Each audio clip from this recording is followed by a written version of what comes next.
sinal, a gente vai destacar um livro que foi publicado muito recentemente, que trata sobre a autonomia universitária, algo que no governo anterior, o governo de Jair Bolsonaro, foi algo que foi duramente atacada, que foi a autonomia universitária, inclusive na indicação dos reitores, algo que desde 1988, com a deliberação da nossa Carta Magna, a Constituição Federal do Brasil, algo que era respeitado, que era a votação, a autonomia universitária na escolha dos reitores. Por exemplo, esse tema ficou muito em evidência no governo anterior.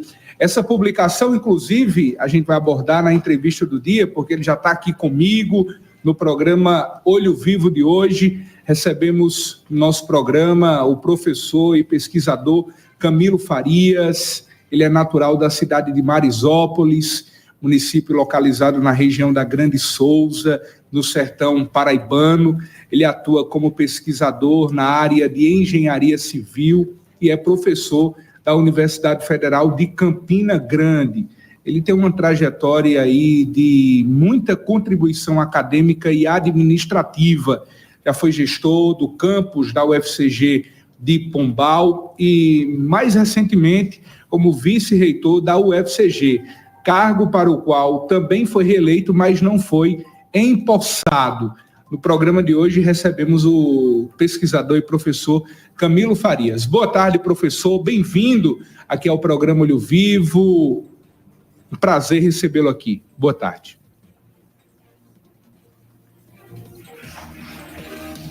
Boa tarde, vocês me escutam bem? Ouvindo perfeitamente, professor. Fica à vontade. Perfeito.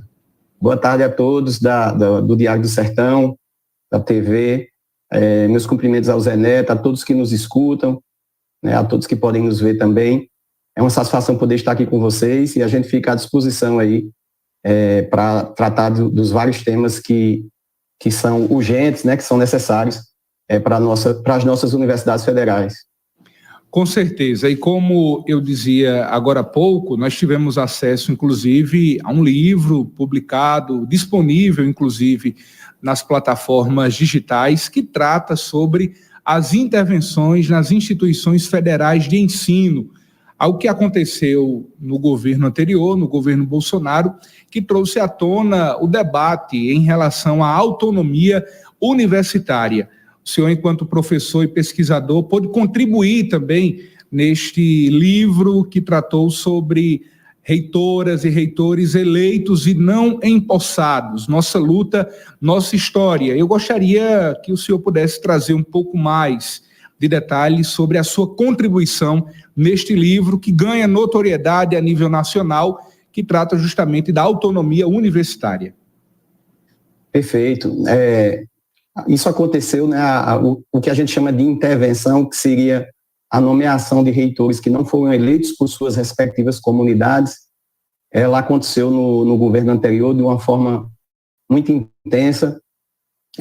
Nós registramos 25 instituições federais de ensino superior em que houve esse tipo de procedimento, das quais 22 eram universidades federais e 3 institutos federais. Quando a gente olha para o âmbito das universidades federais, uma em cada 3 universidades federal estava sob intervenção no governo anterior.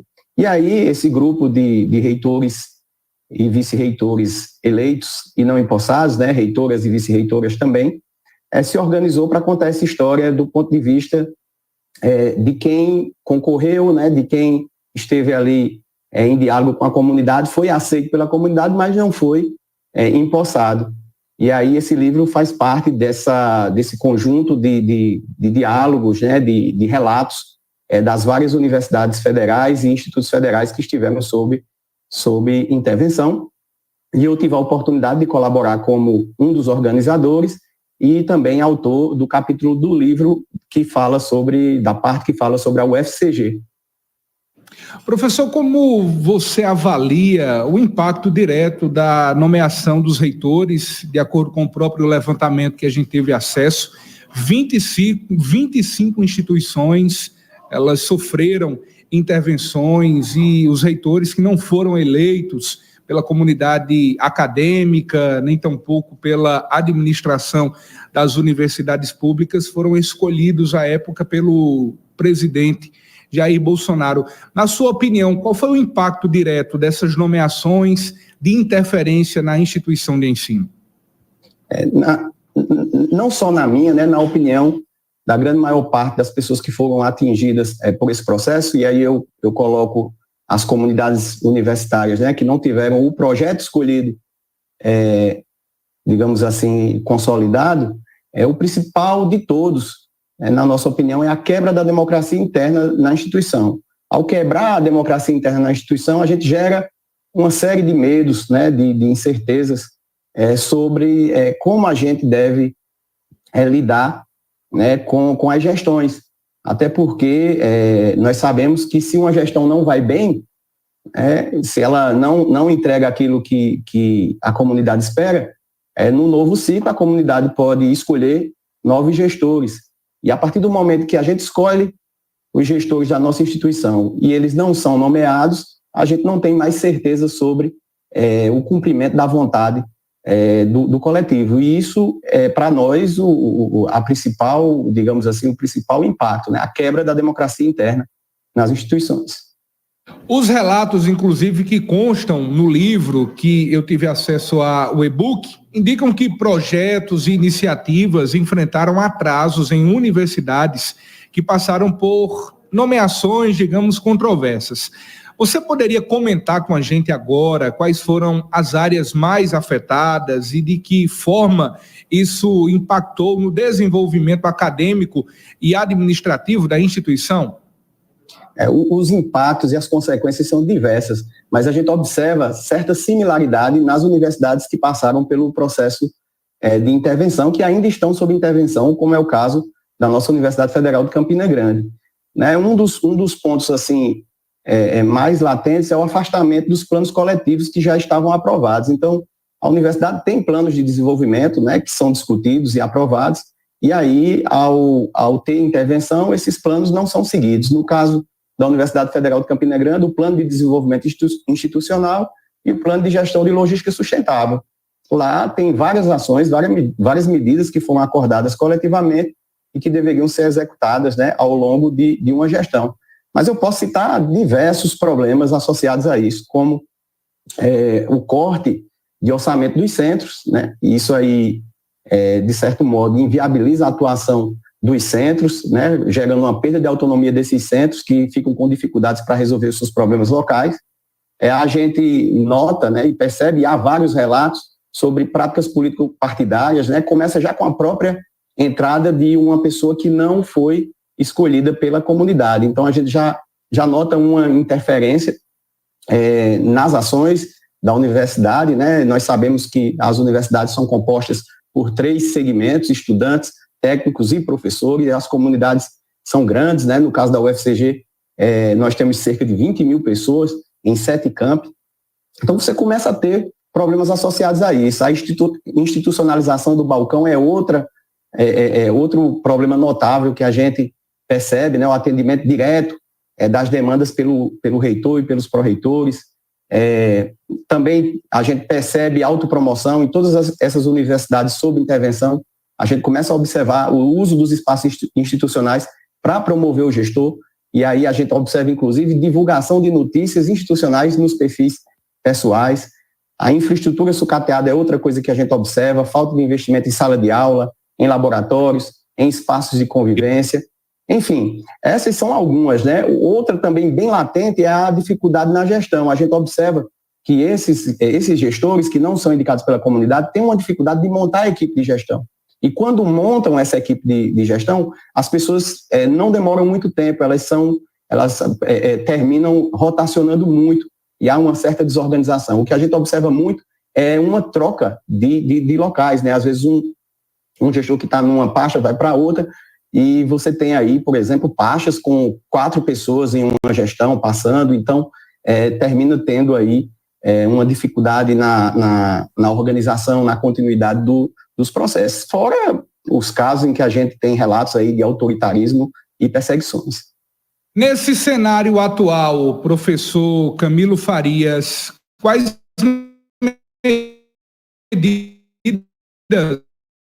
o senhor considera universitária e a transparência na escolha e nomeação dos reitores, a partir, obviamente, da lista tríplice? Perfeito. O principal caminho que a gente enxerga hoje é a aprovação do projeto de lei 2.699 de 2011. Esse projeto de lei, ele propõe a extinção da lista tríplice, ou seja, a gente não enviaria, as universidades não enviariam mais uma lista com 3 nomes para o presidente selecionar, seria apenas um nome escolhido pela comunidade. Então, essa PL, ela traz essa tranquilidade, né, de que a gente teria realmente o gestor escolhido pela comunidade conduzindo os caminhos da universidade. E aí, também, essa legislação, né, caso aprovada, ela vai permitir a paridade de votos entre estudantes, técnicos e professores, uma gestão mais representativa, tudo isso de maneira legal, né, previsto em leis, né, previsto nessa lei e nos normativos que, por consequência, serão derivados dela. Então, a aprovação dessa PL é uma das prioridades da gente, inclusive a gente tem dialogado, né, com deputados, não apenas a gente que representa aqui a UFCG, mas também outros colegas de outras universidades, e aí a gente busca isso. Essa PL foi aprovada na Comissão de Constituição e Justiça em 2023, no entanto, houve um pedido aí de retorno de vista por um deputado paraibano que travou um pouco, né? Travou um pouco não, na verdade travou muito, né? E a gente está aí dialogando para ver se destrava essa pauta. E outra coisa que eu vejo como muito importante, e até que essa PL seja aprovada, é que a comunidade acadêmica se poste na luta, né? De defesa da escolha coletiva, para que se respeite a escolha coletiva e que os colegiados máximos das instituições, né, respeitem a escolha da comunidade na confecção da lista tríplice para enviar à presidência. Então, a luta pela autonomia e pela democracia, ela deve ser permanente dentro da universidade. Professor Camilo Farias, diante da sua experiência, o senhor conhece, por exemplo, exemplos de universidades federais que, depois de terem passado por intervenções semelhantes, como, por exemplo, a UFCG, ela passou no governo Bolsonaro e continua até hoje, exemplos de universidades que conseguiram retomar o sucesso, o êxito acadêmico e administrativo? O senhor poderia trazer, por exemplo, algum exemplo de uma instituição que, embora tenha sido passado por uma interferência, tenha superado? Perfeito. As universidades que estavam sob intervenção já estão retomando o caminho da democracia. Aqui pertinho a gente poderia citar o exemplo da Universidade Federal do Ceará e o exemplo da UFESA, né? Ambos os reitores que foram eleitos e não empossados na consulta anterior, eles venceram a última consulta e já foram empossados, né, pelo governo atual. Na UFC, por exemplo, a vitória foi com 83% dos votos da comunidade, né, demonstrando ali a força desse resgate da democracia. Na UFESA, o candidato eleito enfrentou a interventora e venceu, né, derrotou ela, mesmo ela estando, né, ali à frente da universidade. E um exemplo mais recente e mais próximo ainda é o exemplo da UFPB, né, em que as professoras Terezinha e Mônica foram reeleitas, né, com 68% dos votos, né, e dessa vez, né, a gente tem a indicação tranquila de que elas serão empossadas, né, porque esse governo já falou, já disse várias vezes que vai obedecer, que vai seguir a vontade da comunidade. Apesar disso, a gente luta pela PL para que a gente não precise, né, depender de governos, né? Na verdade, a gente quer que a vontade da comunidade seja sempre obedecida. E no caso de Terezinha e Mônica, além delas terem sido, né, reitoras eleitas e não empossadas, né, e agora reeleitas, e a gente está na expectativa da posse delas, elas enfrentaram, né, o atual interventor da UFPB e venceram ali com 68% dos votos.